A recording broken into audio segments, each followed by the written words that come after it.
આ વાર્તાને જરા ધ્યાનથી સાંભળજો સાહેબ. અમુક અમુક બાબતો આપણને સમજાય ને તો આપણો આજનો આ સેમિનાર, આજનો આપણો આ વાર્તાલાપ સાર્થક. સાહેબ આ વાર્તાને ધ્યાનથી સાંભળજો.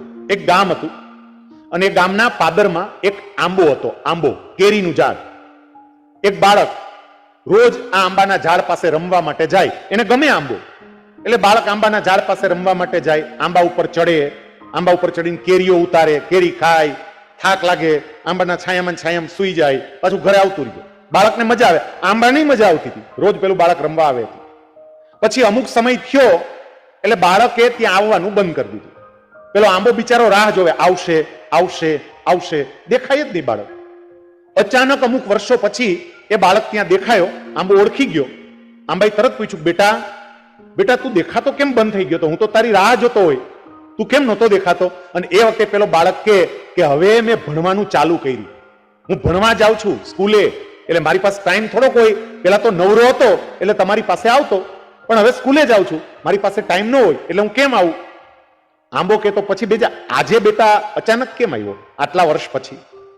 પેલો બાળક કે છે આંબાને કે હું જ્યારે તમારી પાસે રમવા માટે આવતો, કેવો હળવો ફૂલ થઈ જતો. આમ તમારી પાસે આવું, તમારી ડાળ ઉપર બેસું અને એકદમ હળવો ફૂલ થઈ જાવ. અત્યારે મને ટેન્શન હતું ને એટલે હું હળવો ફૂલ થવા અહીંયા આવ્યો છું. આંબો કે શેનું ટેન્શન છે? એ કે મેં 12મું ધોરણ પાસ કર્યું, મારે કોલેજમાં એડમિશન લેવું છે, ફી ભરવી છે, પણ ફીના પૂરતા પૈસા નથી, એનું ટેન્શન છે, એટલે હું અહીંયા આવ્યો છું. આંબો કે એક કામ કર, અત્યારે મારા ઉપર બહુ કેરીઓ આવી છે, બધી કેરીઓ ઉતારી લે, કેરીઓ ઉતારીને લઈ જા, વેચી નાખ, પૈસા આવે ને એમાં ફી ભરી દેજો. એટલે પેલા યુવાને બધી કેરીઓ લઈ લીધી, કેરીઓ લઈ ઉતારી જતો રહ્યો, પાછો દેખાતો બંધ. કેટલાય વર્ષો ગયા, અમુક વર્ષો પછી એ પાછો આવ્યો. આંબો તો ઓળખી ગયો. આંબાએ ફરી જ પ્રશ્ન પૂછ્યો, બેટા ફરી પાછો ગાયબ? એટલે પેલા યુવાને કહ્યું કે મારી ફી ભરાઈ ગઈ, મારી કોલેજ ચાલુ થઈ ગઈ, પછી તો કોલેજમાં જવાનું હોય, કોલેજમાં એક ગર્લફ્રેન્ડ હતી, એને ટાઈમ આપવાનો હોય, એની સાથે પાર્ટી હોય, બહાર જવાનું હોય, સમય જ નહોતો મળતો. આનો પાછો પ્રશ્ન આજે કેમ આવ્યો? એ કે મારે ભણવાનું પૂરું થઈ ગયું, હું ડોક્ટર બની ગયો અને હવે મારે હોસ્પિટલ કરવી છે, પણ હોસ્પિટલ કરવા માટે પૈસા નથી. મને જ્યારે તકલીફ પડે ત્યારે તમારી પાસે આવું, મારી તકલીફ દૂર થઈ જાય છે.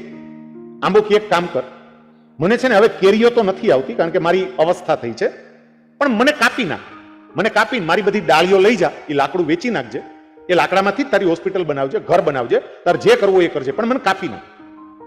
પેલો યુવાન કે પણ હું તમને કાપી નાખું તો તમે બુઠ્ઠા થઈ જાઓ. આંબો જે જવાબ આપે છે કે હું ભલે બુઠ્ઠો થાવ, તારું ઘર બને છે ને, તારી હોસ્પિટલ બને છે ને, તારી હોસ્પિટલ ને ઘર માટે હું બુઠ્ઠો થવા તૈયાર છું, કાપી નાખ હાલ. પેલા યુવાને આખા આંબાની બધી ડાળીઓ કાપી નાખી, લાકડું લઈને વયો ગયો, વેચી નાખ્યું, ફરી પાછો દેખાતો બંધ. હવે પેલો ઠુઠ્ઠો આંબો એકલો ત્યાં એમને ઊભો છે અને વર્ષો પછી એક વૃદ્ધ એ આંબા પાસે આવે. આંબાએ આમ જોયું, કઈ ખબર પડી નહીં.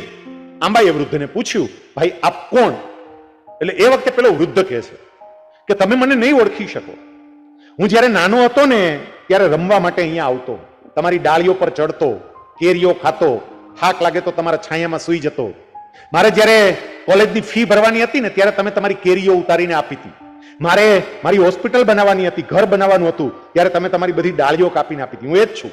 પેલો આંબો કે ઓ તું તો જો કેવો વૃદ્ધ થઈ ગયો, મારા જેવો. પેલો કે હા હું તમારા જેવો થઈ ગયો. અને પછી આંબો કે છે પણ બેટા બેટા આજે તને દેવા માટે મારી પાસે કશું જ નથી બેટા, કશું નથી બેટા. અને એ વખતે પેલો વૃદ્ધ આંબાને એવું કે છે કે આજે હું કંઈ જ માંગવા માટે નથી આવ્યો, પણ મને વૃદ્ધાવસ્થા આવીને એટલે મને તમારી પીડા સમજાય છે. હું માત્ર ને માત્ર તમને ભેટવા માટે આવ્યો છું, મારે કશું જ જોતું નથી, માત્ર તમને ભેટવું છે એમ કહી અને પેલો વૃદ્ધ આંબાને ભેટો.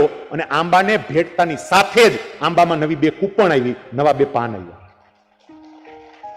સાહેબ આ આંબો એટલે આપણા વડીલો. આપણા વડીલોના ખોડામાં આપણે બહુ રહીમાં. જોજો આપણે બહુ રહીમાં આપણા વડીલોના ખોડામાં. આપણને કેવા સાચવા છે સાહેબ, યાદ તો કરો. આમાં જો તમને તમારું બાળપણ યાદ આવતું હોય સાહેબ, બાળપણમાં આપણા વડીલ ઘોડો થતા બિચારા આપણને ખભે બેસાડતા, ખભે બેસાડીને ગામમાં નીકળે. એ આપણને કેટલું રાખતા. મને યાદ છે, તમને યાદ હશે કે આપણા એ વડીલો ખેતરમાં ગયા હોય, ચીભડીમાં પેલા નાના નાના ચીભડા આવ્યા હોય, પહેલા જ ચીભડા આવ્યા હોય, એને બિચારાને ખાવાની ઈચ્છા થતી હોય, પણ ચીભડા તોડીને ખાતા નહીં, આપણા હાટું ઘરે લાવતા કે ના ના દીકરાને દેવા છે, એને ખવડાવશું, આપણે થોડાક ખવાય.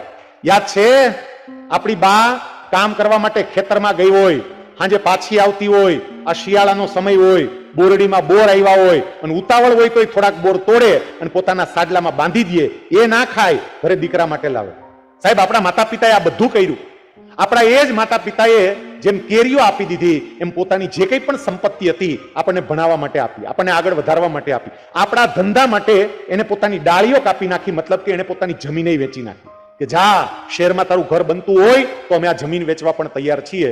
મારે એટલું જ કહેવું છે કે આ બધા વડીલોને બહુ જ પ્રેમથી, બહુ જ આદરથી થોડો સમય આપજો સાહેબ. એમાંય બે નવી કૂપણ ફૂટશે, એને નવી કૂપણ ફૂટશે.